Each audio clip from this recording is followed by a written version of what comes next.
Good afternoon, ladies and gentlemen. My name is Tosin Oduwole. Thank you all for attending our TEDxTalk in Newark, New Jersey.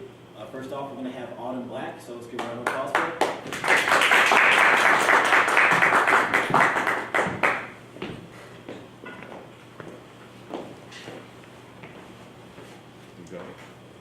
Good afternoon. Child trafficking and human trafficking have been issues and of war for a long time. Many times when the government is at war with the people, child trafficking and human trafficking become an issue. President Trump just released an executive order against child trafficking, human trafficking, and crimes against humanity.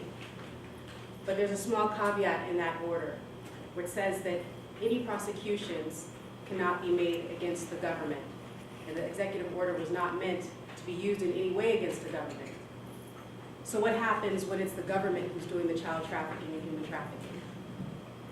My husband and I have 5 children, all under the age of 10. In June 2016, June 9th, exactly 574 days, 18 months, and 495 million hours ago, they were kidnapped from us by the state. My 7-week-old literally pulled from my breast as I was breastfeeding, while my older 2 children, aged 6 and 8 at the time, looked in terror.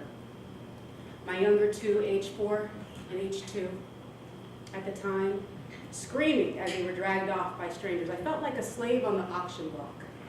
I didn't know that indeed that I was. Our crime? Homeschooling. There's been a war against homeschoolers for quite some time with some very low-hanging fruit for the state. Homeschooling families, families with large children, low and moderate income families are also the targets. Your zip code makes you a target. Being an African-American woman makes you a target. Being poor makes you a target. It's one of those unfortunate events that once an anonymous call is made by a foe, an enemy, or in our case, a slumlord who simply wanted us out of his building and was tired of us asking for repairs. So he picked up the phone, made an anonymous call, and put into motion a cycle of events that would reverberate throughout time and completely obliterate our family. So the role of this state entity is to exact domestic terror upon families. It's called Child Protective Services, and that might bring you pause, because in many cases, you would think that a social service agency was there to look out for the best interest of children, but nothing could be further from the truth. As time has gone on since the 70s, it's become a complete onslaught on people who decide to educate their children at home. My husband and I decided long before we had children that we wanted to give our children a trajectory toward success that could not be rivaled, that they could be prepared for the 21st century in ways that public school systems simply were not proving that they could do, especially for people that looked like us. We have 4 boys and 1 young daughter. Our first girl, again, 7 weeks old when she was taken. All of them have passed all standardized tests with flying colors. They've proven to the state that homeschooling indeed does work. The statistics for homeschoolers are far even beyond their peers. They graduate school higher, they have higher test scores, higher reading scores. But in our case, when the state gets involved, they define that as inappropriate reading levels. My child reads at a college age level at the age of 6, and that was deemed inappropriate. I was told that I misrepresented my education, although I've been educated at Spelman, Stanford, Harvard, NYU. I have a master's degree, and that was reinterpreted as misrepresenting my education. We're both college educated, and yet we were deemed unfit to manage the education of our own children. Although they were receiving equivalent instructions, although they were receiving all the accoutrements of life, we made sure they had the best food, the best water. They ate quinoa, almond raw, fresh grains, chia seeds, and these were deemed on court paper documents as strange herbs that caused our children to be sick. So they stopped me from breastfeeding my daughter for fear that I might poison her with one of these strange herbs like cilantro, parsley, and vegan foods that nourish the body. Instead, they pulled them in and split them into 3 different separate foster homes where they were starved, dehydrated, not allowed to drink water, were so thirsty that they had to drink water out of bathroom sinks and toilets. It was disgusting. They're locked in dark rooms. They're not allowed to walk outside. The foster parents are federally incentivized, as is the state, to hold children 40% longer for African American women, and 40% more of the time for African American families. It's systemic. And it's not just African Americans, it's all across the country. 400,000 children currently in foster care, 80% of the time unjustly removed from homes. No explanation, no excuse, except for the atrocious atrocities that are written on paper that would give anybody pause if they read it and think, oh, surely these parents are unfit and certainly have no right to even have children. And that brings up an important point. Child Protective Services was founded in the Eugenics movement. The Eugenics movement was given a great boost by Margaret Sanger, founder of Planned Parenthood, who deemed African Americans unfit, just weeds to be exterminated. So in a way, Child Protective Services is the systematic and very institutional, controlled evolution of the races in the masses. Because why in the world would they want your children to advance? Why would they want them to be stronger in math, stronger in science, being able to compete on the world stage, and being able to engage in our 5 pillars of education, which was God, trade and commerce, economics, law, agriculture, nutrition. These are what we use as the pillars to teach our children, and it made us enemies of the state. Many people would want you to believe that homeschooling is illegal. It's not. Under the United Nations Declaration of Human Rights, children are allowed to have their parents direct their education. It's a human right. That just should be obvious. However, family courts, which manage Child Protective Services investigations, are inherently unconstitutional. So when you go in there, there will be no due process. They'll remove your children without proof or evidence. They'll do it on a preponderance of evidence, and that will all be false allegations made up by social workers who, again, are federally incentivized to remove children. Many social workers, in fact, can pay for houses and homes with the bonuses that they receive from removing each child. The day they removed my children, the state got a $150,000 funding line immediately for each child. That's over $500,000 for my family alone. So you can imagine what it looks like when there's dollar signs written on your children's backs. For every finding, another funding stream opens under Title IV-E. You and I pay for this as taxpayers. We pay for our own oppression. Under Title IV-E funding, each child, as you create more dysfunction, or as you name it in documents, another funding stream opens, and that child is now worth more. So as soon as my children go into foster care, immediately they're dysfunctional, they can't walk, they don't bond well, they can't talk, but we know that they're brilliant. Meanwhile, the foster parent goes from making $6,000 a month to $10,000 a month. And there's many more hands that get to pull out of the pot. So it becomes a very, very intense issue for parents. The goal is to totally decimate your ability to earn a living. You're told that you will sign an extortion and entrapment agreement called a service plan. This service plan serves as an admission of guilt. It is the only way they deem that you'll ever get your children back again.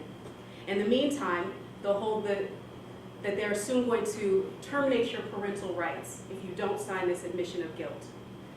So in the meantime, you're held between this extortion and entrapment agreement that never comes into fruition for many desperate women and children and fathers who go before a court and say, I'll do whatever I can, and yet they still don't have their children years later. President Clinton passed a bill in the 1990s that said if your children remain in foster care for 15 months or more, by law, they will free them up for adoption. And the state gets another huge bonus for every child that they adopt out.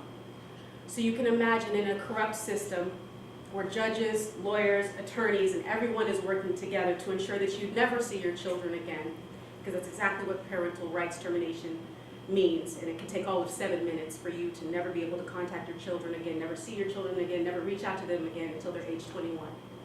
The alternatives, you sign an admission of guilt, you say, okay, I'll sing songs in front of you, and you can judge my bonding with my child, and you can put my child on psychotropic drugs, and you can put me on psychotropic drugs, and you can call me mentally unfit, and you can come in at any time in the future and grab my children again if you think that I'm not taking proper care of my children.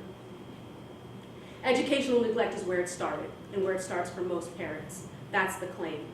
Eventually, it moves on to more egregious claims. There's a toolbox that the court will go into, and there's one package deal called inadequate food, clothing, and shelter. This comes and it adds on to the neglect charges. 80% of the cases are unfounded. 80% are neglect cases, not child abuse cases. So parents are not physically abusing, sexually abusing, maiming, and murdering the children, but you would know it from the propaganda machine that pushes out through the media telling you, oh, we need more assistance, the caseworkers are overloaded under Child Protective Services. Nothing could be further from the truth. This is just an issue of moral and ethic ineptitude, where people simply don't want to do the right thing by our children. You can tell just by the fact that we fail to invest in our children. We're 13th in the world in education, but we're the richest, one of the richest nations in the world as well. Why is this so? And when a family looks to reverse that within their own sphere of influence, they're criminalized as we were. And we're not alone. We implore you to not stigmatize families. When you hear that they're caught up with Child Protective Services, many people say, well, what did you do wrong? And many times you did nothing. Many times you've done nothing. We've met thousands of families, hundreds of women and children, hundreds of units, family units, where children remain out of their care, and the pain is indescribable. The pain of not having your children present is absolutely indescribable. Why is nobody talking about it? Well, I think for a great reason, there's great fear. Nancy Schaefer was a congresswoman in Georgia who was very privy to all of the corrupt practices of Child Protective Services. Again, in some states it's ACS, some states it's DIFAS, Division of Children and Family Services, but they all get federal funding under Child Protective Services. She was working on a documentary called Kids for Cash, and she was highlighting the corruption within this business of Child Protective Services, and it is a business. She submitted a report to Congress called The Corrupt Business of Child Protective Services. Not long afterwards, her and her husband were found dead in their apartment, in their home, rather, shot by gunshot wound. Many others have retaliation brought against them for highlighting the injustice of the Child Protective Services industrial complex. But it's the push against the people, and the people not fighting back, and the people being silent, which is why they can encroach upon your rights so. Your human rights, your civil rights, your constitutional rights, your parental rights. It's gone too far, it's gone on too long. You have the right to familial association with your children. You have the right to not have them strip searched and searched from end to end without you present. You have the right to not have your children be abused or lied upon by the state and state officials, people who we pay our tax dollars to. You have the right to education for your children in the way that you deem fit. You have the right to be a parent. And the state should never, ever, ever have the privilege of calling your children daddy. Thank you.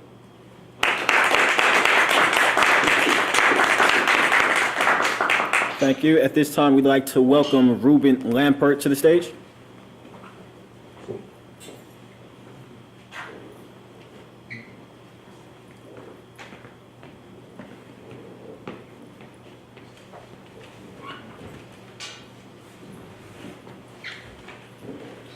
Good afternoon.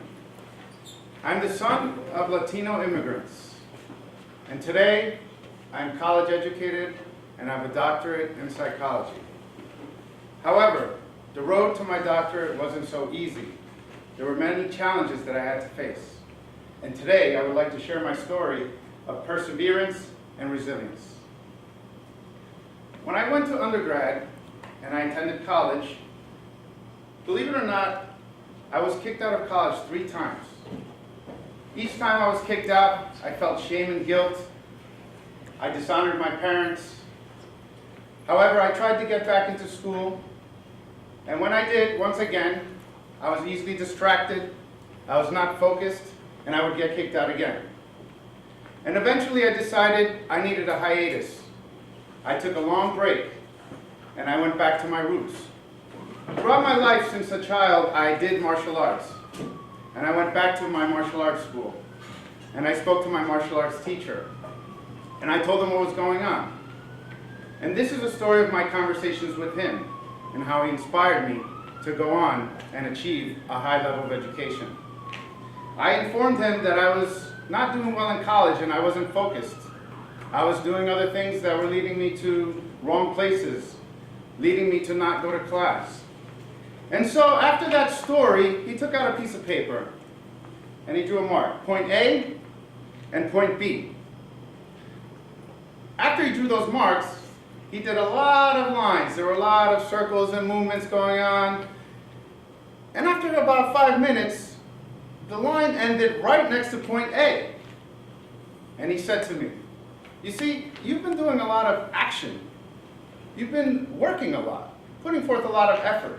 But the type of effort that you're putting forth, 100 years can go past, and you still would not achieve your goal.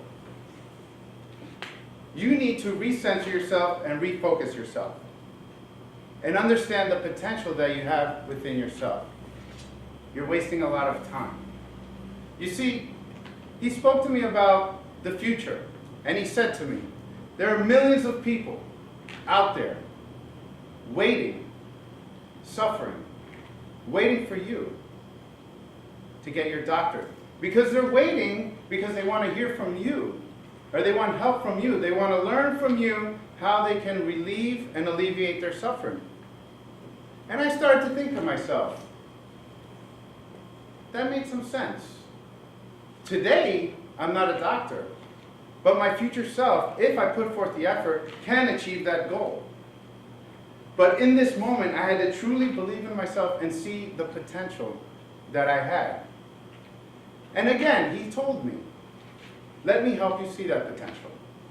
He asked me a question. He said, why do people value gold? Gold is just a rock. Why do people value it? And I thought to myself, I did not have a good answer. And he responded, yes, gold is a rock. There are rocks everywhere you see. You don't see anyone diving to the ground and collecting those rocks, but gold is a rock.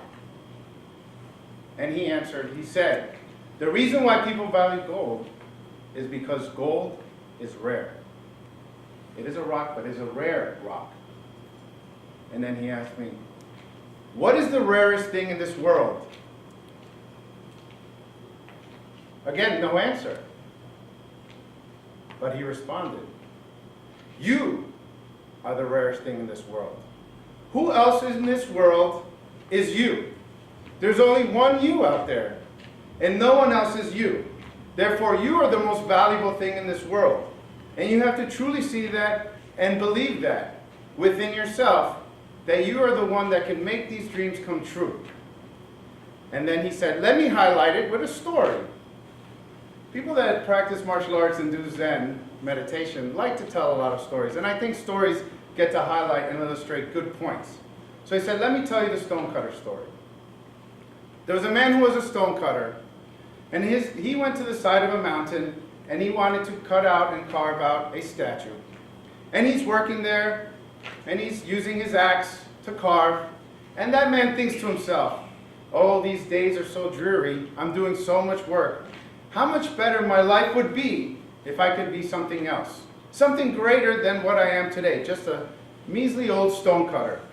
And he looked up at the sky, and he saw birds flying so high, and he thought to himself, how free would it be to fly so high throughout the sky? I wish I was a bird. Just so happens that his wish was granted, and poof, at that time he became a bird. And he flew throughout the sky so high and so free to go wherever his heart desires, wherever he pleases. And he flew very high.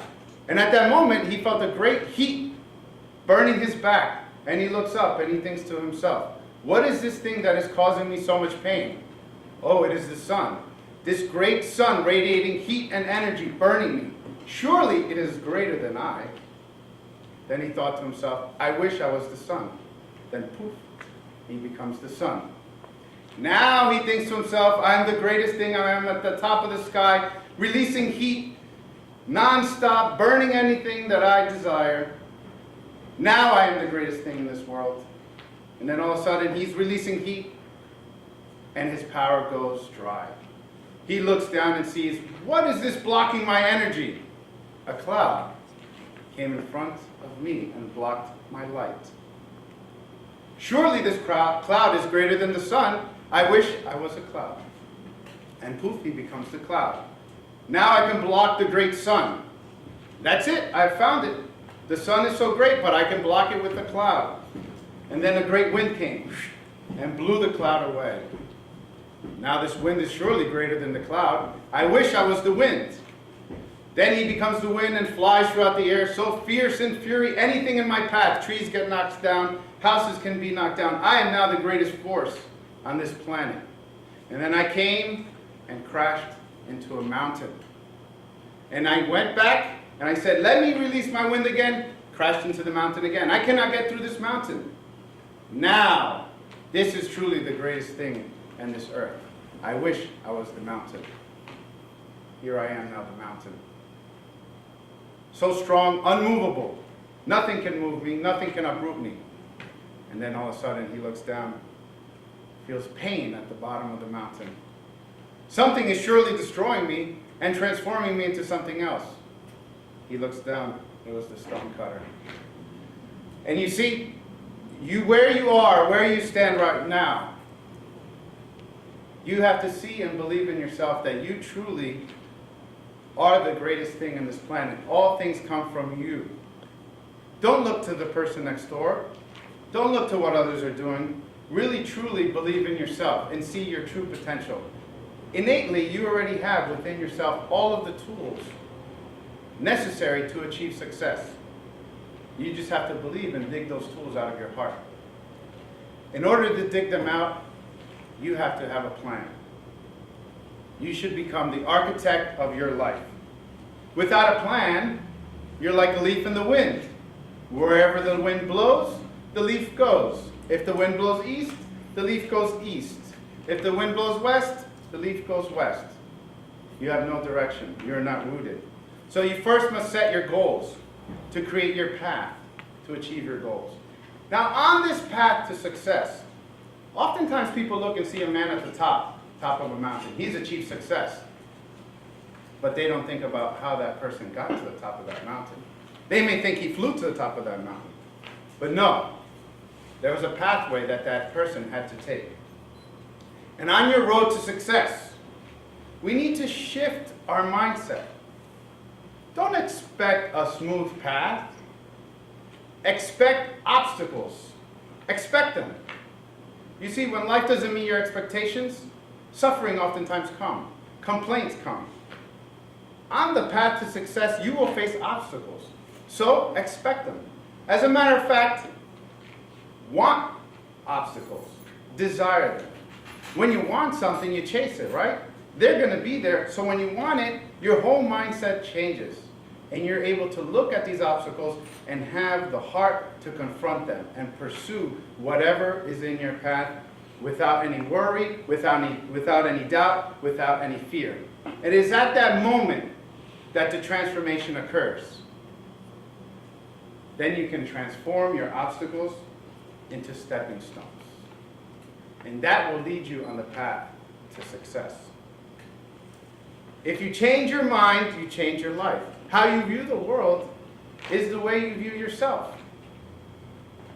So with this, he left me with another story. Many years ago, we had to go to a market in the center of town. We didn't have supermarkets, let's say over 1,000 years ago, to get your goods. There was an old wise man that would walk to the center market every single day. And every day, he walked by this house, and he saw this lady that was crying on a day-to-day basis. Every day, didn't matter what. And one of these days, he passed by and he felt compassion for her, and he stopped and he asked, "Ma'am, every day I walk through here. Why is it that you're crying? Can you share with me what's going on?" And she said, "Yes, I will share with you. You see, I have a son who sells umbrellas. And on the days that it's sunny out, he makes no money. And I love him very much, and he makes no money on days that it's sunny out." And the man said, "Thank you for sharing that with me. Now I understand." And he went on. The next day he was walking down the same path, and it was raining. And he sees that this lady is outside of her house, still crying. And he stops and turns to her and says, "Ma'am, today it's raining. Yesterday you told me you were crying because it was sunny out and your son who sells umbrellas makes no money." And she says, "I have a son, another son, and he sells salt. And on the days that it's raining, he makes no money. At that moment, the man had an enlightenment. You know, that little light bulb popped up above his head. And he said to her, "Ma'am, listen to my words carefully. On the days that it's sunny out, instead of suffering and crying for your son who sells umbrellas, be happy for your son who sells salt. And on the days that it's raining out, instead of suffering for your son who sells salt, be happy for your son who sells umbrellas. That way, you can always transform your life into something positive. You can see the positive in your daily life and not get stuck and hang on to the negativity that can imprison you and entangle you there and stick you in place, not allowing you to move." And so with these tools that I was given, I was able to really pursue my goals and my dreams and persevere and endure hardship. And at that moment he said, "Now you're ready to go off and try college again." So I leave you with these last words.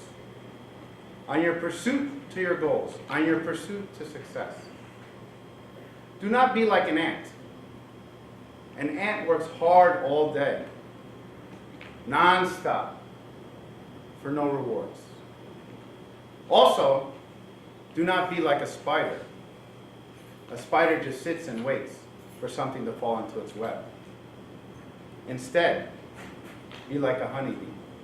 Go out and gather your resources. And with those resources, you make a lot of honey and you share them with your community.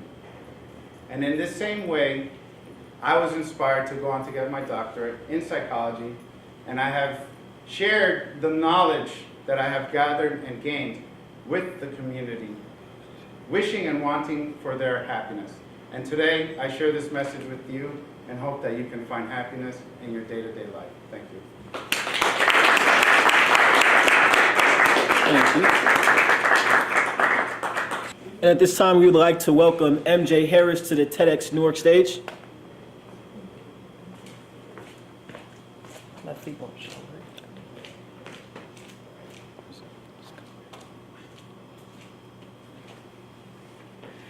Hello everybody, my name is Malcolm MJ Harris. I'm the CEO of a company called National Care Financial Group. We happen to be one of America's largest African-American owned financial services companies. We're based in Los Angeles.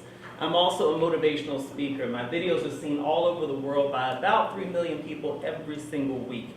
I will tell you that I've had two really pivotal moments in what sort of brought me global recognition within my career.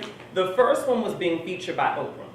The second one was in a video that I did called "Don't Go Broke Trying to Impress People." And those two things were very connected to each other, because when I was going up on the stage to meet Oprah, I was actually in the audience, and she came out, spoke to me, we had an immediate rapport, and then she invited me up to talk about my business. When I went up to talk to her about my business, one of the most ironic things, I'm going up here to celebrate the success of my company. At the time, I think we were in 11 states, all right? Now we are in most of the continental United States. But that was a big time for me, because I started my dining room table. So we're in 11 states at that point in time, and I'm walking up there. I'm in a beautiful, beautiful jacket. I think I was wearing Ferragamos.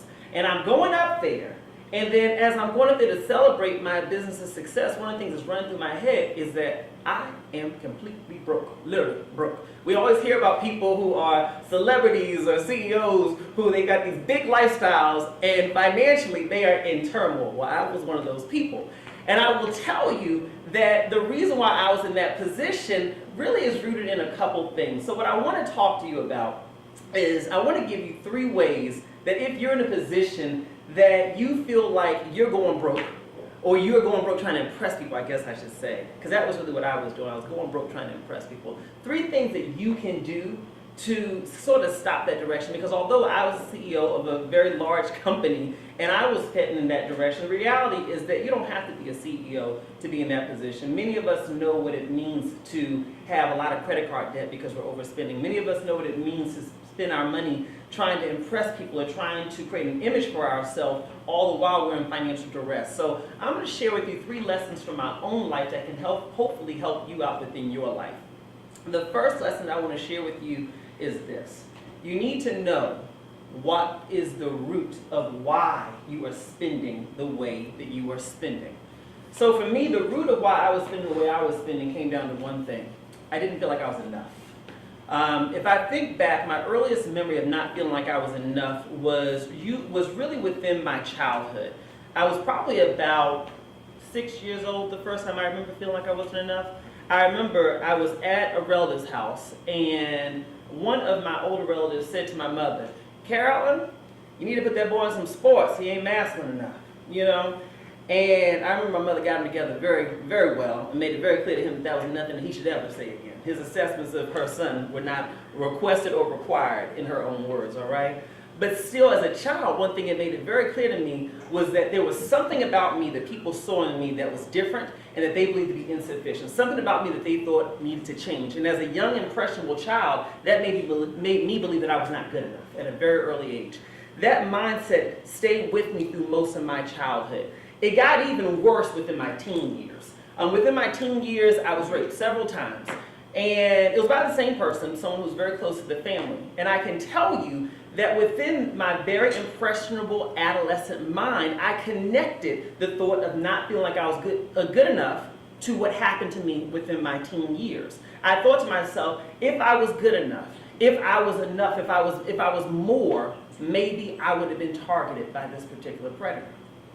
That followed me into my adult years. So when I got my first big job in my adult years, making over $100,000 a year as a management consultant, then started my insurance business on the side. I was moonlighting, as some folks say, doing a side hustle. And I was making over $100,000 a year doing that. I thought to myself, I was like, this is wonderful. I got all this extra money and I can do whatever I want to do with it. And one of the things I chose to do with it was to use my money as a way to really seek out validation through the clothes that I bought, through the home that I lived in, through the car that I drove.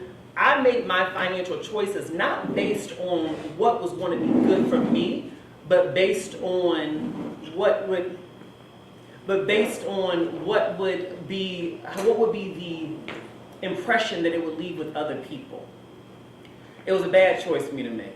Ultimately, that led me into almost $100,000 in credit card debt, and it led me to having to meet with a bankruptcy attorney. The only reason why I did not file for bankruptcy was because when I was sitting with the attorney, he said to me, "You work in financial services." I said, "I do." He says, "I would not recommend that you file bankruptcy," he says, "because it could impact the growth of your business. You may just need to fight through this." That was the only reason I didn't file. I was clearly a candidate for bankruptcy. I didn't file because it wasn't going to be good for my business, all right? So for me, the first lesson I'm sharing with you about getting to the root of why you spend the way you spend is critical. It is key, because the reality is this: there's a direct connection between how we spend our money and how we view and value ourselves. And if you find that you are making financial choices that are putting you in a negative position in your life, then you have got to be able to identify what is the root cause for it. For me, it was a childhood of feeling like I wasn't good enough. For you, it could be anything else, but get to the root of it. You don't have to tell anybody what the reason is, but you need to know for yourself, because you're not going to be positioned to make alternative choices for your finances unless you get to the root of why you're making the poor choices in the first place. The second thing I want to share with you is this. If you want to change your relationship with money, you have got to embrace the pain that comes with change. One of the things that I talk about within my videos is a concept that I created called productive pain and passive pain. This is my belief and my experience also. There are two types of pain that exist. So let's talk about passive pain. Passive pain is the type of pain that comes with making choices that really are not so great for you at all, and you continue to make those choices and continue to deal with the negative consequences of those choices. Let me give some examples of what passive pain could look like.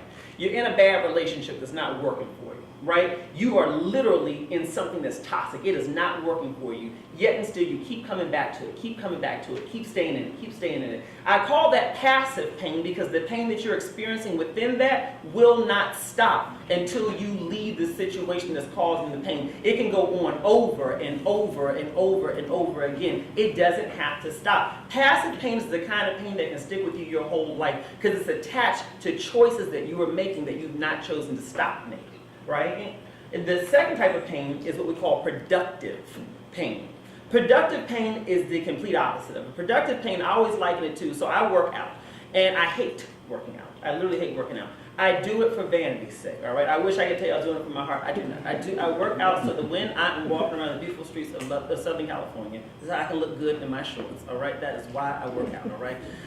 Productive pain is the type of pain that comes with that, where you're doing it and it hurts, but it's leading to something better. I always say productive pain leads to power, all right? If you want to change your relationship with money, if you want to make the hard choices, meaning sometimes having to tell your family and friends, you can't go here, you can't spend this, you can't do that, it will be painful. I wish I could tell you that you're going to be so motivated by my speech to change your financial habits, it's going to come easy. It won't. It won't. And it may not ever be really all that easy. But if you attach it to the idea that the pain and the discomfort from making better financial choices is productive pain and is leading you to a place of power and hopefully prosperity, then that will empower you to push through the pain so you can get to a better place. The final point I want to make to you is to know that you are good enough.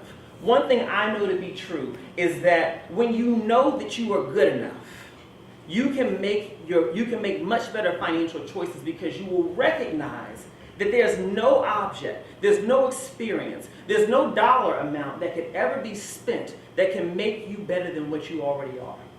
I have the belief that we were born with everything we could ever need to achieve anything we could ever dream. Literally, you were born with the seeds of every desire that you could ever have within your heart. It's up to you to manifest it within your life. And when you know that you are already equipped to be your fullest potential, you just gotta walk in it. When you know that, then that empowers you to make excellent choices because you're no longer using dollar signs, experiences, people pleasing. That was one of the things I used to do with my money was people please, right?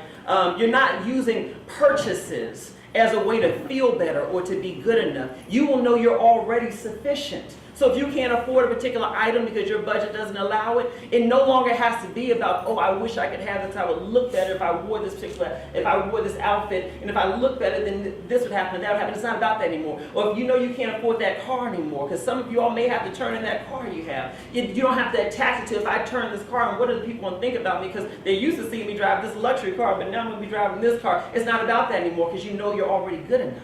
So if I leave you with anything, and anything at all, is to know that you are already good enough. You are beautifully and wonderfully made. Your money doesn't change that. Your purchases don't change that, all right? So take my lesson and really just take this into your own life as a pathway to being able to improve your own relationship with money. Thank you so much.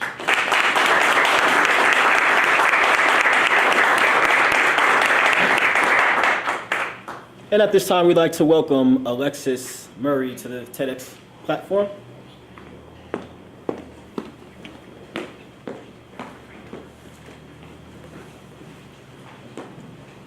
Hello, everyone. Thank you so much for being here. My name is Alexis Marie, and I am an entrepreneur, a speaker, and a social impact investor.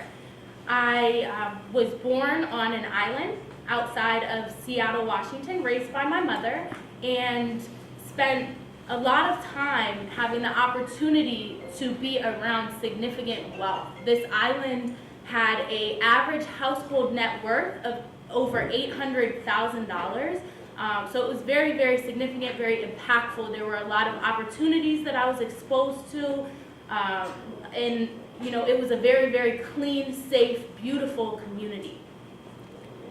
Clean as in garbage cans and recycling bins on every block, traffic lights, security, ample police officers, safe as in hadn't been a murder in over 40 years, and opportunities as in I graduated high school with 65 college credits and had about 15 job experiences under my belt. While my peers spent the summers traveling throughout the world, to Europe and throughout the Caribbean, I was sent to Philadelphia and spent time with my father and his side of the family. Philadelphia is the poorest big city in the United States, so it was very different than my experience on Bainbridge Island. The poverty in Philadelphia was it was very, very unique because 25% of the population was experiencing it. So coming from an island where the average net worth was over $800,000, being around 25% of the population's 400,000 people that were making, almost less than $10,000 a year. So severe poverty.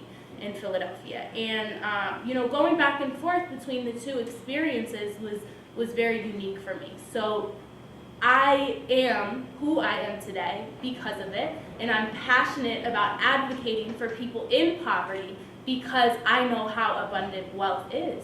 I was exposed to the opportunities that come from wealth, and I had the privilege of experiencing how safe wealth feels.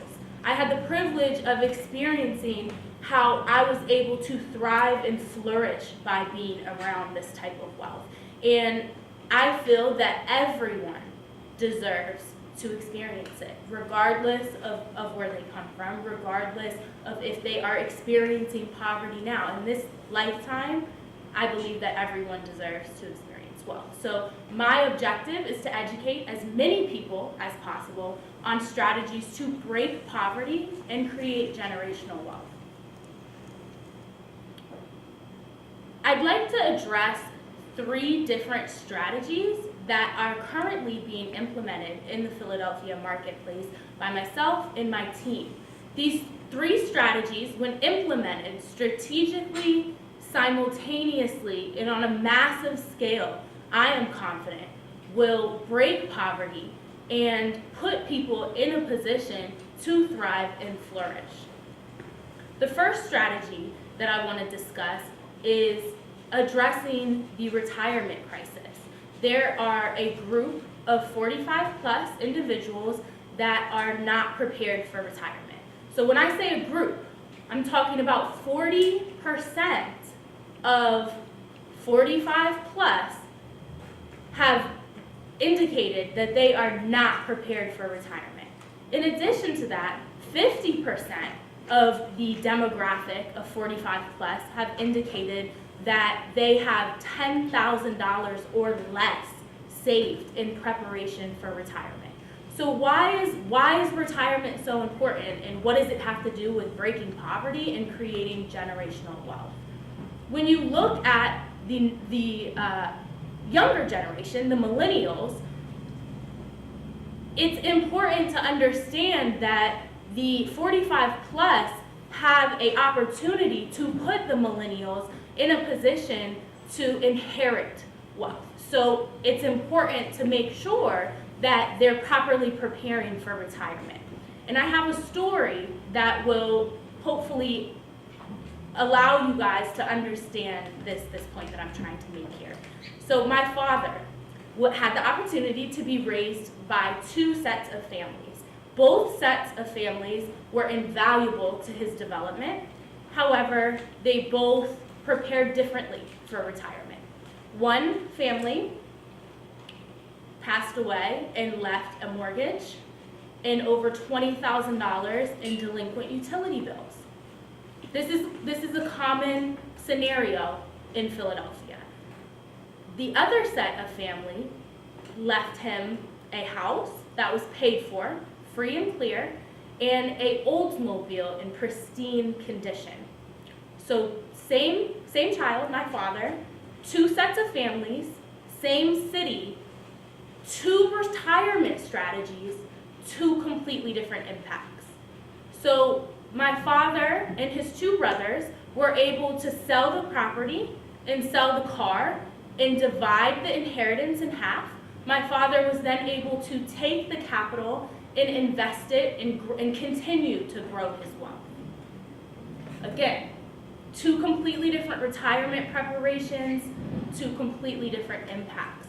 So it's very important to look at the numbers. It's important to understand that if 40 to 50% of the 45 plus demographic is saying that they feel they're not prepared for retirement, or they're saying that they have less than $10,000 saved for retirement, we need to address this issue. We need to put these people in a position to take investing in their own hands, to continue to be aggressive with their investment strategies, and to put a strategic plan together to grow their wealth within the next 10 to 15 years so they can leave something behind for their family. So not only am I proposing that we focus on this group of people and that we put them in a position to build their retirement savings up, I'm also proposing that these people build their retirement savings up to eliminate debt. We want this generation to be able to leave the millennials and the coming generations with assets, not liabilities. Properties that are owned free and clear, not mortgages and debts. The second strategy is to focus on the millennials. The millennials, ages 18 to 35, are the largest group in the United States that are experiencing poverty. I want to focus on this group of people and educate them, put them through an extensive financial literacy mentorship program. It is pertinent that these people learn about financial literacy, learn about debt elimination, educate themselves about wealth building strategies, stocks, bonds, real estate, investments. It is important that we continue to pour into this group of people, and they're hungry for the knowledge, they're willing to receive the information, and they're motivated and ready to move forward. I have a story to explain this scenario as well. I was sitting around the table with my cousins 2 years ago and had mentioned that I wanted to get into the real estate industry. I didn't have any capital at the time to invest, but I had a deal on the table. I had a lucrative investment opportunity in the right place at the right time, and I was discussing it with my family. My cousin, a millennial, eager to get into the industry, eager to learn about investing with a very limited amount of knowledge, was looking to me for advice. We partnered, purchased a 1,600 square foot vacant parcel of land, a block from Temple University School of Medicine in Philadelphia, Pennsylvania. This community is blighted. The lot had been vacant for over 15 years, and in my opinion, a lot of people don't see value in the community. We see value in the community. We purchased the lot and sold it 2 years later for $40,000. We purchased it for $7,500. So she was very excited that I was willing to educate her and point her in the right direction on good, lucrative investment opportunities, and she took her portion of the profits and invested it into an apartment building where she will now be receiving cash flow on a monthly basis.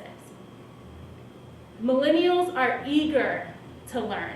They're eager to grow their wealth and to continue to educate themselves. We need a mentorship program that focuses on building this group of people up, preparing this group of people to break some of the cycles of poverty, put themselves in a position to create wealth, to live abundantly, and to be able to pass these assets down for generations to come. The second strategy that I want to discuss is to focus on high net worth individuals.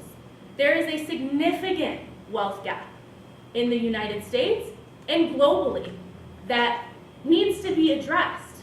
There is a top 2% that makes the majority of the world's capital. And what I'm proposing is that this group of high net worth individuals invest in social impact funds and strategies. There are ways to invest and to build your wealth and do good at the same time. And I think that when implemented simultaneously and on a massive scale, this will really, really bridge the gap amongst everyone in the United States and many globally. High net worth individuals want to continue to invest and grow their wealth, and there are neighborhoods throughout the United States that have a lot of blight, that are stricken with poverty, and they're gold mines. There's ways to go into these neighborhoods and make a lot of money in them. It's happening all over the world. And what I am proposing is that we do it strategically, that we do it ethically, and that we do it the right way. I want these high net worth individuals to see that there is a wealth gap and to see that they have an opportunity to help us bridge the gap and to help us thrive and flourish without it affecting them in their bottom line. They can grow their wealth by investing in these social impact funds. And I have a couple of stories that I'd like to explain to share how much of an impact it could really be. We are planning to build 400 condos in North Philadelphia, and out of those 400 condos, we have a couple of different strategies that we're going to use for who we plan to sell the condos to. One of which is we plan to target police officers, firefighters, healthcare providers, veterans, and other service providers to purchase the condos, move into the community. We will offer a discount for the condominiums, and they will, in exchange, provide tutoring services and safety services to the residents. So the police officer will come in and get a discount on purchasing a condo in exchange for putting a police safety program together and educating the community on how to keep it safe. The healthcare provider will come in and have a discount on their condo in exchange for teaching the community how to prepare healthy, nutritious meals. So these things are possible, and they make a very, very big impact. And it's important for people to look at where they're at and use it as leverage to pour into other people and to help them thrive and flourish as well. So for the millennials, what are you guys doing to educate yourself? What are you guys doing to find a mentor? What are you doing to build your wealth and to invest in stocks and bonds and real estate? And what are you doing to break the cycle of poverty for yourself and for your families to come? High net worth individuals, what are you doing to invest your money to make a significant change? What are you doing to improve the lives of others? 45 plus, what are you doing to prepare for retirement? What are you doing to put your family in a position to have an inheritance, to continue to thrive and flourish and build a legacy? My name is Alexis Marie, and if you're interested in continuing this model and this movement, I encourage you to contact me. Thank you.